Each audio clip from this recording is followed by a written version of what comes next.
அவர் கொடுத்தா அது நிரந்தரமா இருக்கும் உன் வாழ்க்கையில.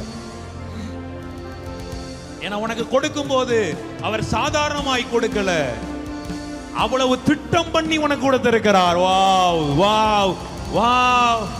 உனக்கு ஒரு நன்மையை கொடுக்கும் போது அவர் சாதாரணமா ஏனோதானு சும்மா தூக்கி கொண்டு போகிறதுக்காக கொடுக்கல, திட்டம் பண்ணி அதுக்காக நல்ல ஒரு பிளான் பண்ணி அதை அப்படி உனக்கு கொடுத்தவர். அல்லேலூயா சொல்லக்கூடாதா?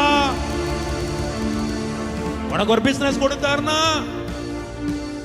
அவர் அவ்வளவு திட்டம் பண்ணி உனக்கு கொடுக்கிறார். உன் கையில உனக்கு கொடுக்கிறாரு, அதுக்கு பின்ன அவ்வளவு ஒரு திட்டம் இருக்கிறது, அவ்வளவு ஒரு பிளான் இருக்கிறது.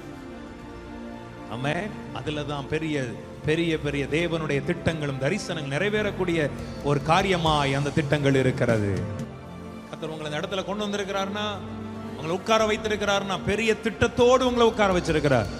இந்த சத்தத்தை உங்களை கேட்க வச்சிருக்கிறார்னா ஒரு பெரிய திட்டத்தை வாழ்க்கையில வச்சதுனாலதான் இதை கேட்க வைத்திருக்கிறார்.